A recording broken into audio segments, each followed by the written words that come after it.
ಮಂಡ್ಯ ಜಿಲ್ಲೆಯ ಮದ್ದೂರು ಪಟ್ಟಣದಲ್ಲಿ ಇಂದು ಬೆಳಗ್ಗೆಯೇ ಜೆಸಿಬಿಗಳು ಸದ್ದು ಮಾಡಿವೆ. ಜನರು ನಿದ್ದೆಯಿಂದ ಎದ್ದೇಳುವ ಮೊದಲೇ ಅಧಿಕಾರಿಗಳು ಎಂಟ್ರಿ ಕೊಟ್ಟಿದ್ರು.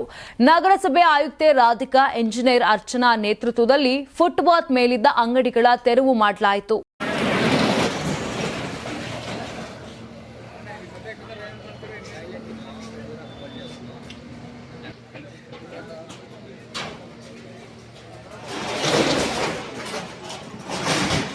ಮೊದಲ ಹಂತದಲ್ಲಿ ಪೇಟೆ ಬೀದಿಯಿಂದ ತೆರವು ಕಾರ್ಯಾಚರಣೆ ಶುರು ಮಾಡಲಾಗಿದೆ. ಎಲ್ರಿಗೂ ನಮಸ್ಕಾರ. ಇವತ್ತು ಪೊಲೀಸ್ ಸರ್ಕಲ್ ಇಂದ ಟಿಬಿ ಸರ್ಕಲ್ ತೆರವು ಕಾರ್ಯಾಚರಣೆ ಮಾಡಿಕೊಂಡಿದ್ದೇವೆ. ಈಗ ಬೆಳಗ್ಗೆ 7:45 ಸ್ಟಾರ್ಟ್ ಆಗಿದೆ ಇದು ಪ್ರೋಸೆಸ್. ಎಲ್ಲ ಈಗ ಫುಟ್ಪಾತ್ ಮೇಲೆ ಬೋಟ್ಸ್ ಮತ್ತೆ ತುಂಬಾ ಎನ್ಕ್ರೋಚ್ ಮಾಡಿರೋಂಥದ್ದೆಲ್ಲ ಇಮಿಡಿಯೇಟ್ ಆಗಿ ರಿಮೂವ್ ಮಾಡಿಸ್ತಾ ಇದೀವಿ. ಸೊ ನಮ್ಮೆಲ್ಲ ಅಧಿಕಾರಿ ವರ್ಗದವರು ಎಲ್ಲ ನಮ್ ಜೊತೆ ಕೈ ಜೋಡಿಸಿದ್ದಾರೆ, ಎಲ್ಲ ಸಪೋರ್ಟ್ ಮಾಡ್ತಿದ್ದಾರೆ. ಅದೇ ತರ ಪಬ್ಲಿಕ್ ಕೂಡ ಈಗ ಸಹಕರಿಸಬೇಕಾಗುತ್ತೆ ಕಂಪ್ಲೀಟ್ ಆಗಿ ಇದು ಮಾಡೋದಕ್ಕೆ.